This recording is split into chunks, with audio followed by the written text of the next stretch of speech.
welcome. I'm Dr. Agnia Grigas, and today we'll be talking about how we can help our children prepare for the SATs and ACTs, and when we should get started, how we should get started.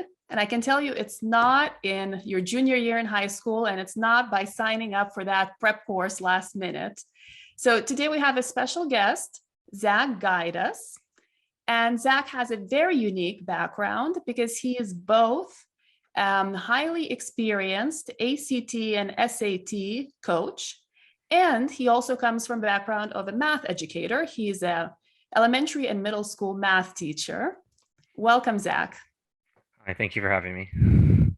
So, Zach, I wanted to really jump right into it. I mean, I'm really hoping you'll give the parents some guidance about again, what do we do? When do we get started? And how we can really help our kids get those stellar ACT and SAT scores without the huge stress and the last minute rush to try to cram it in high school.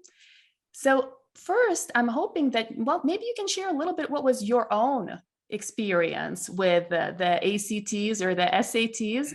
You know, Yeah, you're still probably young enough to remember it, like I am somewhat.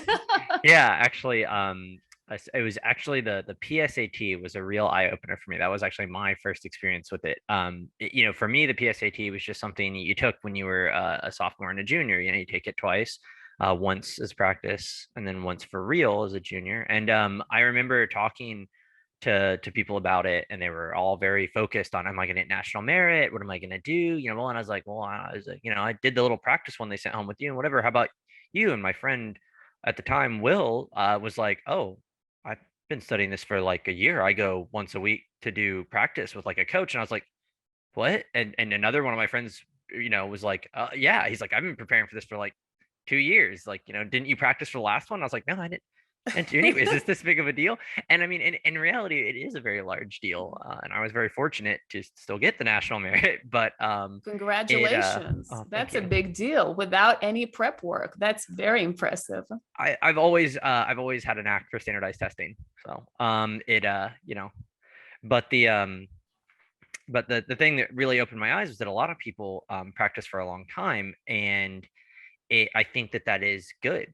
I think that a lot of this is stuff that you should lay the groundwork for. And if things are going well, that groundwork is being laid in the classroom. And I think that in a lot of places that's not happening. But there is definitely some key things you can look for to make sure that your child is getting in the classroom that help.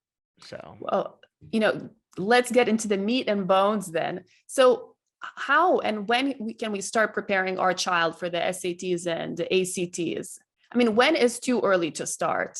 I Or honestly when is don't. too late? Yeah, too late is definitely your junior year when you're facing the PSAT. That's the one that'll actually determine your national merit status, and should be looking at your SATs and ACTs to get them locked down. But when's too early? I don't know. I had a friend who recently had a baby, and I think about, now that he's about 4 months old, I feel like I should probably start. No, the the Okay. I don't think there is Don't too. spread panic.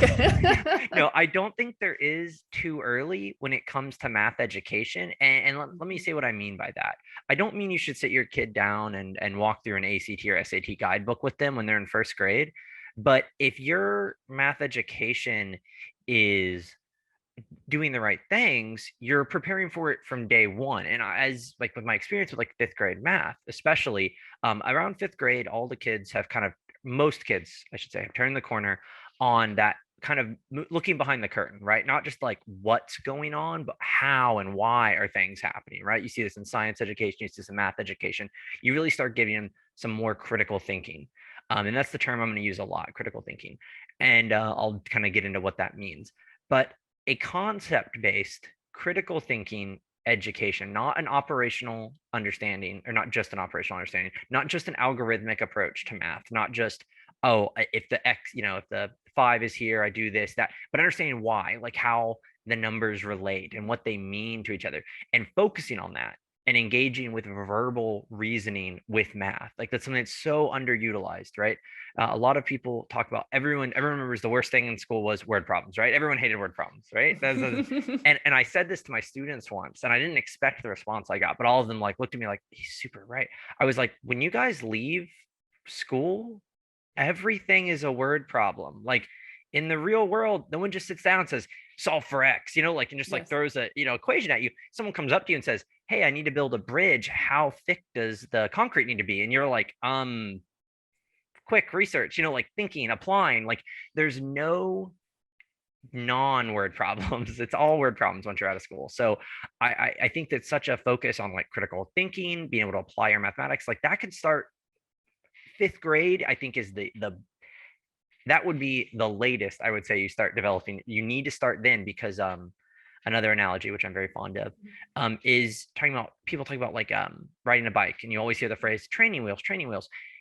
Teaching a kid just algorithmically isn't training wheels to then get them to critical thinking later, which is I feel like how so many people approach this topic. They're like, oh well, you can't ask them these hard critical thinking, you need the training wheels. No, asking them the critical thinking problems and helping them is training wheels. Teaching them algorithmically is having them watch a video of someone else ride a bike for 5 years and then say, okay, now you have to ride the bike. And it's like, but I've never been on a bike. That's right. You haven't. You've just watched me do all the work for you. So you have to start asking them these questions, and it will lead to failure, but you manage that. That's the productive struggle. But So that's Zach, so we pinpoint this clearly. So what you're saying really is that for a child to be prepared for the SATs and ACTs, they really have to develop their critical thinking skills. Yes, and absolutely.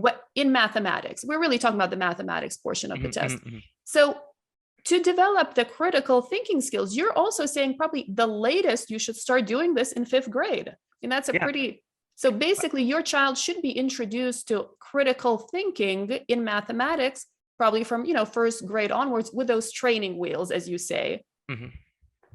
Yeah. And you should really make sure that, working through word problems that really require engagement, not just a lot of people like that, like mad minute style of math, where you're just running through and regurgitating facts. And that is good. You need that fact fluency is the term we use a lot, but you can't think that that's going to get you everywhere. You need to have problems where your child is stopping and saying, I don't know how to do this. And that's right. They don't know how to do that problem yet because they haven't seen it before. If your child knows how to do every problem they see, that's because you're not giving them problems. You're giving them an opportunity to write something they know. They need to be challenged and presented concepts they understand in a new way. That's what a problem is. It's something you have the tools to solve, but you've never seen before. Otherwise, it's not a problem. It's recitation. And so I think that that's really important. And we talk about how to develop that a lot. And how to give them those tools. If we bring it even, down to the parents again, so, if we're working with young children, you're saying really the way to develop these, critical thinking skills in mathematics is through word problems, right? Or are there other ways other than word problems? There are definitely other ways, but in terms of like directly utilizing your math skills, a lot of word problems or even logic puzzles are something that I think are very good for engagement. People really underestimate how much some of the hardest problems that I've seen students struggle with on the ACT and SAT weren't hard at all because of the math concepts. It wasn't, the math concept was like divide by 5 times 2, but it's applying that. I have a famous one that I always use. It was the fifth, I think, from the end question from the 2015 December ACT. Well, why I remember you have it these memorized. It was a very intriguing question. The question was that given a 2-digit number, how do you flip it? What operations can you perform to flip it? 23 into 32, 56 into 65, so on and so forth. And students looked at like this was like it was like calculus 7, like they had no idea what to do. And I was like, guys, this is just like addition subtraction. In case you're wondering, the difference between the 2 digits times 9 added to it. So 23 plus 9 is 32. If they're farther apart, like 27 goes to 72 because 5 times 45. Like it's a simple thing. It's just addition, subtraction, multiplication. But the concept is something you have to like engage with, and you've never been asked that in a classroom setting.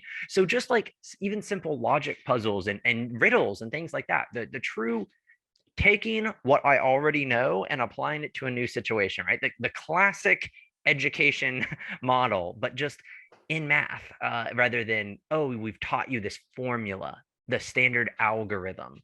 Please do it 700 times. It's like, well, that's not really going to cut it. That's not what colleges and people need in the world, right? That's a computer. Absolutely. So how do you know if, as a parent, if your child is getting what they need in their elementary school education, and where do you suggest they can supplement? I think that there's lots of good supplemental materials. I myself am a big fan of the Singapore mathematics curriculum. There's a lot of good documentation and research that shows that Singapore mathematics is successful. I mean, besides the fact that Singapore is #1 in the world math for years and years, and that's where the model was developed and why we call it that. My kids do Singapore math as well, so I'm. I'm a huge fan of it. And as someone who's had like a pretty storied career with math in all its forms, I remember the first time I sat down with Singapore and looked at it. I said, I was talking with the learning coach about how to teach Singapore. And she's like, well, normally when you divide or multiply, you would do this, but in Singapore we do. And I was like, actually, I've always done it this way. I've never even. And she was like, and I was like, and she said, well, a lot of the Singapore techniques are developed after the successful math student, right? The people who have a better understanding of math. So not to like, but people who have always felt comfortable with math, I think would be a better way to put it. And I've always felt very comfortable with math. And I've learned that what they're doing is they're helping bring other people towards that. And it won't work for every single student. I don't think any solution will, but it's a very good start. It's a very good scaffolding to work through and help your student like get those successful critical thinking skills. And one indicator, and I hate to say this because a lot of parents and students will hate this statement, but have you ever heard the breathing measurement for exercise? They always say, is it good exercise? Say, well, one very easy way to know if you're getting good cardiovascular exercise is, are you breathing heavily, right? If you're not breathing heavily, your body's not using more energy, you burning through more oxygen, you're not really exercising heavily, right? Not cardiovascularly, at least, right? And I think that there's a very similar thing with math. Is it frustrating? Is it tiring? Are you struggling? If you're not, it's not an exercise. I tell this to my kids all the time. I say, math is an exercise for your brain, right? Absolutely. I have all these sayings, but you have to, you collect them over the years. You don't see, you always know that athletes are exercising. They're in the gym, they're doing push-ups, they're in pull-ups, they're lifting weights. You don't see that on the field. They don't do that on the field, but they use the same muscles. That's why they do those. You might not use the math I teach you every day, but you're going to use the same brain, right? And so you need to strengthen it. And at the exact same way, I talk to a lot of my students who are athletes. I say, hey, if you go for a run and you don't break a sweat and you're not breathing hard, did you get faster? Did you get stronger? And they're like, no. And I'm like, if you go through a math packet and you never stopped, you never had to did you get smarter? Did you learn something? And the answer is no. If you breeze through it, you didn't learn anything, right? You just did it. And it's like, I think that if people don't, you got to understand that connection, and people get it with physical exercise. They just tend to not think the same way with mental. You need to have that productive struggle. That's the term. Absolutely. It is. I mean, it's being a mathlete. And I think as parents, this is a good litmus test. See if your child is really struggling. Do they have to stop to think, to really reason? And that's a good test if your child is exercising their brain. We have a course with Monster Education. It's a mathematical reasoning course, and it's precisely about that. These are not, arithmetic problems. These are more mind puzzles. And the purpose of working through those mind puzzles, you can say, is to train the children to think, to learn how to think, how to pause, how to take time. Really, these problems, they take some time. Of course, over time you get quicker, but in the beginning, they certainly take time. Well, I wanted to ask you, Zach, about the SATs and the ACTs are very different tests. Can you tell us a little bit how different they are, and also the math, specifically the math portions, and how the preparation for these tests, can or should be different? The math required for the SATs is much higher level math than for the ACT. If I'm I'm generalizing somewhat. Give us the lowdown. It's a little hard to say is a higher level. They both require the same math concepts. There's no math knowledge. The knowledge you need, up through algebra 2, which is what is required to graduate from high school, is what they cover. They cover the majority of algebra 2. Mhm. But how they approach it is very different. I've always thought of the ACT as an operational test. It's very heavy on your operational knowledge. It wants you to find the problem in what they give you and how to solve through it, right? Sometimes they give you the situation and they ask for anything, but they don't tell you what problem you're really solving. You have to piece that together, build your problem, solve it, move forward, right? The SAT is a little more clear about what they want generally, but often it's not about your operational knowledge so much as your conceptual knowledge. They want you to demonstrate that you know a lot about the concept at play, and it's different. I will say that the ACT, I've always, this is a very personal opinion, not super like objective. I've always felt the ACT was a very like engineering focused test from my education. It felt really in line with what I saw as an engineer, right? That's the kind of like, you're looking for a problem, you're decoding the information, and it's all about going and operating and solving and getting those numbers.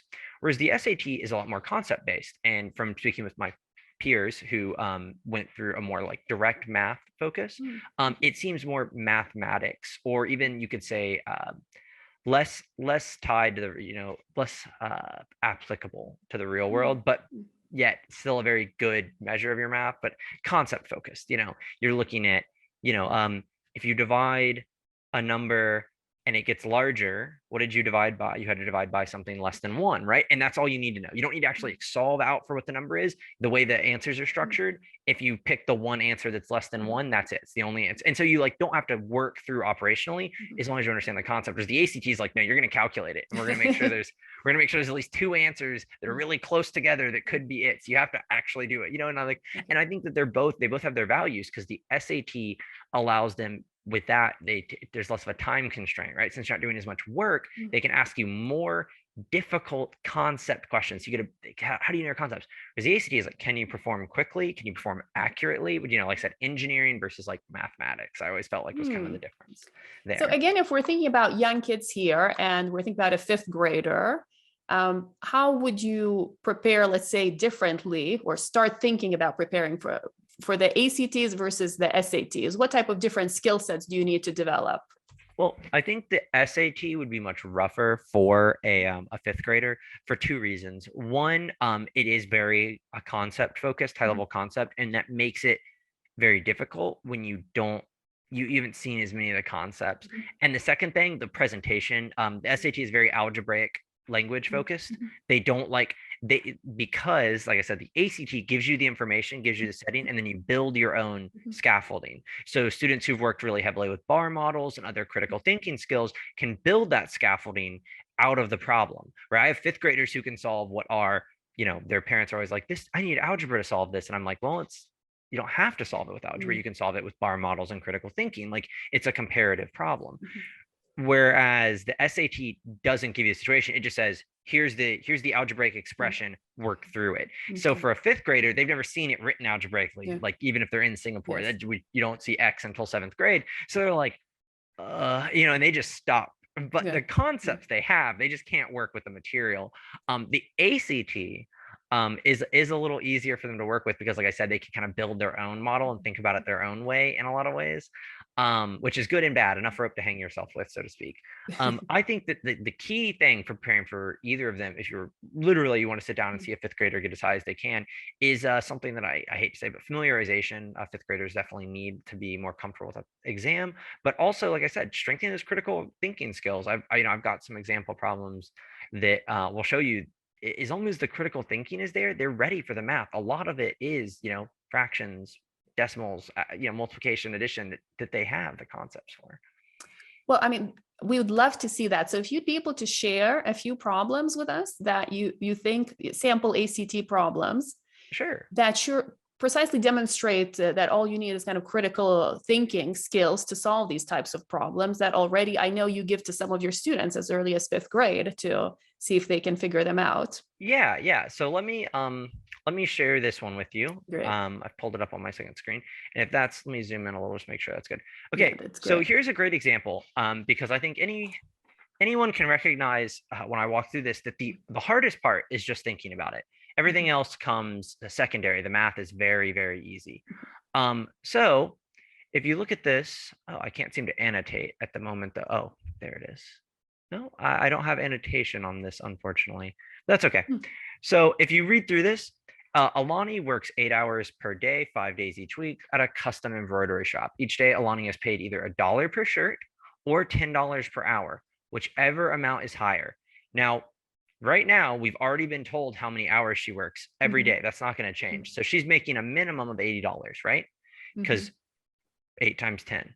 Yes. Not complicated math. She stitched the following numbers of shirts: $60 or 60 shirts on Monday, 52 on Tuesday, 85 on Wednesday, 80 on Thursday, and 90 on Friday. How much did she make for these 5 days? So while this seems like a ton of information is being thrown at you, if you're prepared to break this down in stages, it's not that difficult. You know that she's making at least $80 because she's always working 8 hours and she's going to get at least 8 times 10, only going over that if she makes more shirts. So we just need to identify the days where she makes more shirts than 80, right? Because 80 shirts would be $80. So Monday, no, she's getting her base rate of 80. Tuesday, 80 again. But Wednesday, she's made 5 extra shirts. So she's made $85 on Wednesday, 80 on Tuesday, and once again, 90, that's above 80. So $90. So we simply add up 80 and 80 for 160, plus 80 for 240, plus 85 for 325, plus 80 for 405, and then plus 90, right? So hopefully I didn't do that math wrong while doing it in my head, because I tend to do that. 240, I know. So should be 500 with 15 extra. Yeah, I did it wrong in my head, of course. I jumped over 300 is what I did. That's why you don't talk and do math. That's the secret of a math teacher. If you talk about it and actually do the math at the same time, you mess up most of the time. So either way, the easier way, the way I actually think about it is 1, 2, 3, 4, 5 days, and only 5 and 10 over means 5 times 80 is 400 plus 15, 415. So, and while that, like I said, it's not exactly easy, I'm not going to say, that's question 27 on the ACT. The ACT is 60 questions, in case you're unfamiliar, and it gets more difficult as you go through. So this is the middle difficulty of the ACT, a college entrance exam. And we did it with multiplication. I mean, really addition. Multiplication barely came in, 8 times 10. And that's it. I have 5th graders who have done, and I have 5th graders who can do this problem. This is one of the ones I've given to a class of 5th graders, and which might tell you everything you know about me as a teacher, told me that it was easier than most of the questions I give them on tests. I know, yeah, but this is something they can do. And here, let's pull up. I have a second example I can pull up. Great. Let me know if the sharing works. Did it change the sharing? No, I still have the same one. I still see the same one. Let me stop sharing and reshare, because I think it's a different window. So, all right. Oh, the technology today. Okay. All right. Yes. So this one is definitely something that any teacher will recognize in the 5th grade curriculum: ratios, right? This is something that is taught very commonly in 5th grade and is very straightforward. But it's a little different. And this is where I wish I had the ability to draw. I can't annotate right here. So it's going to be a little more difficult to explain this here. What I will do is I'm going to read this, and then I'm going to switch to a whiteboard so I can draw. The ratio of Jane's age to her daughter's age is 9:2, and the sum of their ages is 44. So the base concept here is ratios. The only thing that makes it a little different than that is that we know that it's 9:2, but we don't have either part of our ratio, right? We instead have a sum. And in an algebraic approach, this gets very confusing to a lot of people. A lot of people aren't used to this. But say, like, for instance, Singapore style, which I think a lot of people are familiar with, you can set this up as a bar model, right? You would know that we have 9:2. That means, 9. I wish this was a lower number, but we'll live. 1, 2, 3, 4, 5, 6, 7, 8. Pretend I'm a better artist. The refrain of all math teachers. But if you look at it like this with these boxes, we know that all these boxes together are 44. This is a pretty simple bar model problem, right? So we have 1, 2, 3, 4, 5, 6, 7, 8, 9, well, 11. Once again, don't talk and do math. We have 11 boxes. So each box must be worth 4. 44 divided by 11. And so as a result, we now have each person's age, right? We can add these up and see that we have 8 and 36. So this would be the 36 and this would be 8. So jumping back to the question. Oh, and once again, sharing, I know, the digital age. Now I think there's some of the age is 44. How old is Jane? Well, Jane is 36. And that's solving that in a way that even a fifth grader can handle. And slight surprise, this one is actually even farther in than the other one. This is actually a more advanced problem on the ACT. If I remember correctly, I think this is in the early 40s. I accidentally cut off the number on this one, but I believe this one's in the early 40s from, I think this is a 2018 problem. So, but the idea here is that none of these need much more than the concepts your fifth graders have if they know how to apply them. And that one, honestly, that one is very, very much something that the Singapore has done. That was in my core curriculum as provided by, it was a dimensions mathematics problem. That one is something that would fit right in. But all of these really just hinge on their ability to apply something they know in a new situation, not that they know more mathematics.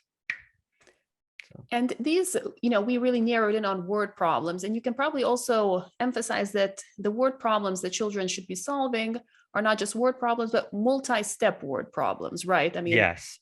Sorry. I think I guess in my mind, all word problems are multi-step problems. I have a kind of a not a big fan of single step word problems. You find very few of them. The SAT example I pulled actually is a single step word problem, but it's also the first question on the SAT from March of 2019. So it's a very easy one for the SAT. One. Okay, yeah. Well, let's take a look at that one. Okay, so this one you'll find might be something more in line with what you would expect a fifth grader to be able to do. But remember, this is pulled directly from a college entrance exam.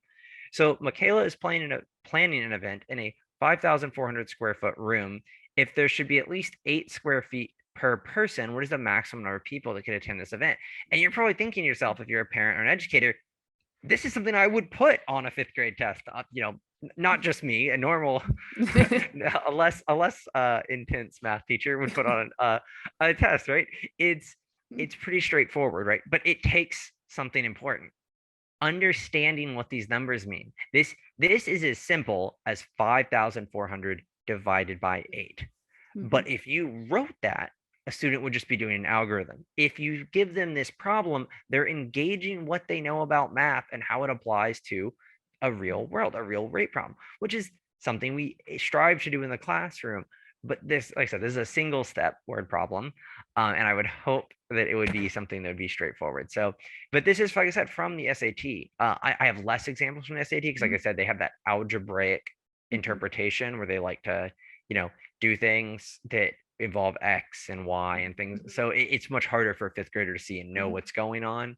Though I think many fifth graders are capable of understanding that. It's just not the best way for them to learn. But certainly you would expect, a student that's on track in math, let's say in 7th and 8th grade, to be able to solve a lot of these SAT more, algebraic types of problems, right?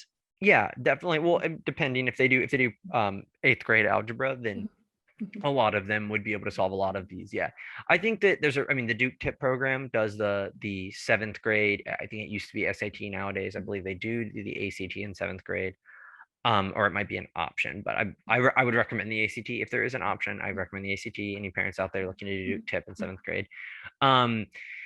And yeah, it's not, that's not the scariest stuff in the world. If you're properly prepared for it. I have had students and have firsthand experience with the Duke Tip myself. It's terrifying as the number may be. I've seen many students in 7th grade outscore the average high school student, because if they've got the critical thinking skills, if they've been lucky enough to have that sort of education versus these students who've just been, input output algorithm taught memorization, you're gonna blow them out of the water.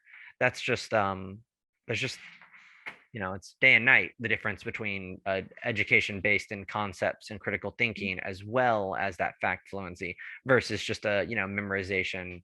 Always, we always do it this way.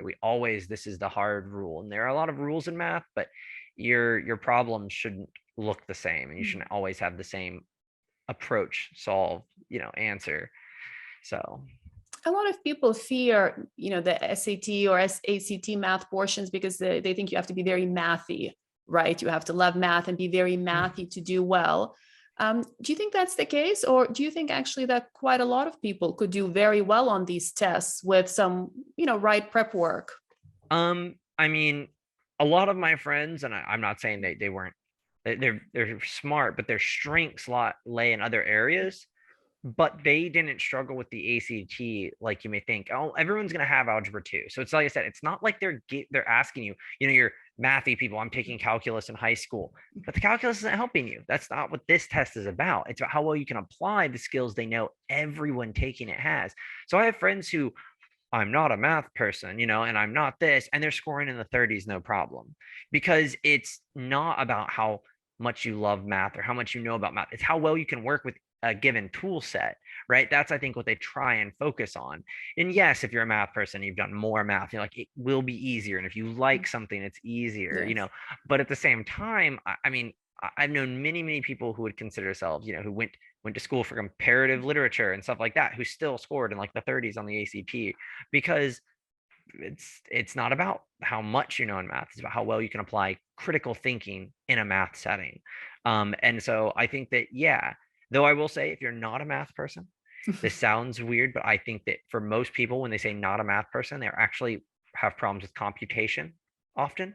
That's the execution is often a problem for them. And so the SAT tends to be easier for those people because they get especially if they're like, I'm a smart person, but I'm not a math person. You get the concepts well, but you have trouble with the operational performance, and you're bad with like a timetable. The ACT is very timetable focused, whereas the SAT gives you room to breathe. So I often recommend the SAT to not math people. So, but my little tutoring bit there. Got it. Of course, you can, and the benefit with these two tests now, which are so both prevalent and common, you can really choose one that suits your strengths. But I wanted to ask, to what extent you'd say, maybe even to what extent, if you're a mother right now of, younger children, not yet in a junior in high school, to what extent should you be thinking about the ACTs or SATs? Because some schools are moving away from them. Can we even predict whether these types of tests or different versions of these types of tests are going to be around 10 years from now? What are your thoughts? So it's been a big conversation ever since I started working with the I really started focusing on the ACT and SAT in about 2015. That was when I really switched to a heavy focus on that versus just like subject level help. And it's been a conversation like ever since I started doing it, which is, oh, schools are going test optional, it's going to be, and here's my subjective opinion is that as long as there is a measurement to be made, a standard that you can measure against, humans are going to measure people against it.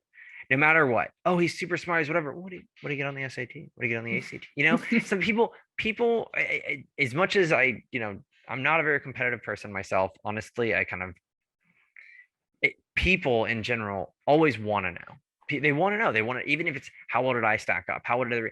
And colleges will always know that if people are going to be doing it, they'll be like, you could submit it. And here's the deal. It is test optional. But if you score in the 30s, you want a college to know it. And the college kind of wants to know that.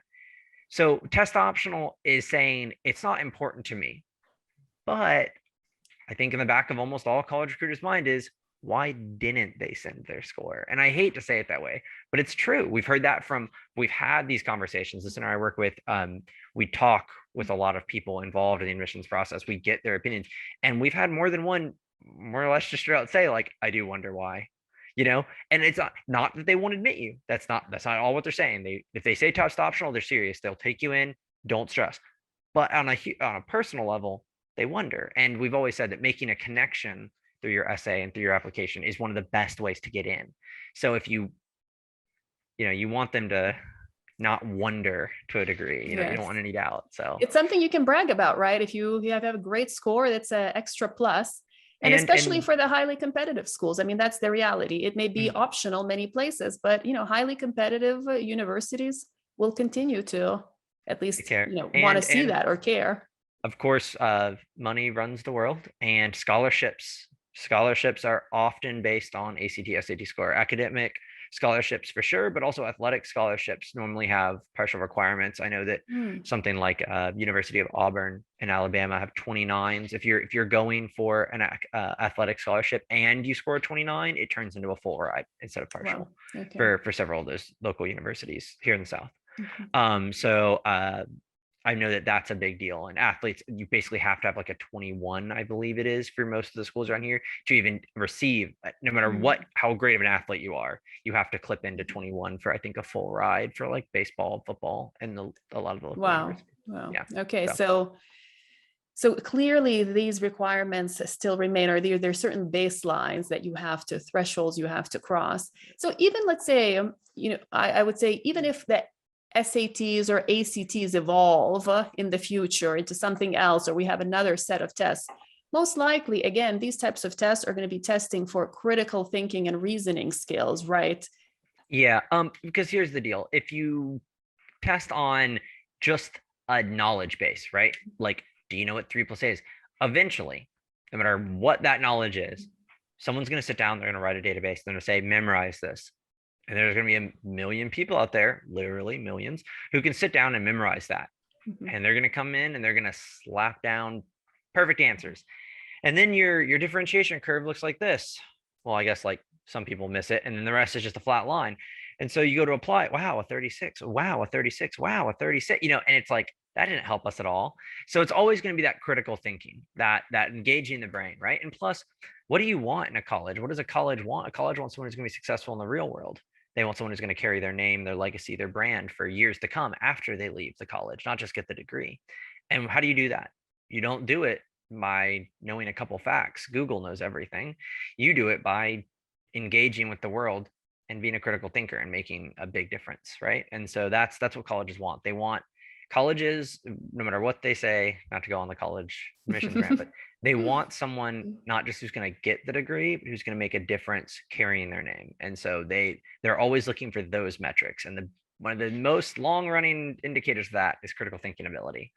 Critical thinkers change the world, right? So absolutely. And what a perfect way to finish. Thank you so much, Mr. Gaidosh. I greatly appreciate, and you guided us very well. Just to play with that. We almost made it the whole time without the fun. But yes.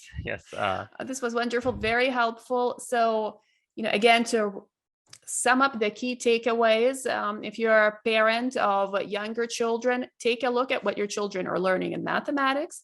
Take a look if they're really learning critical thinking skills, if they are doing word problems. I mean, that's the quickest way to check.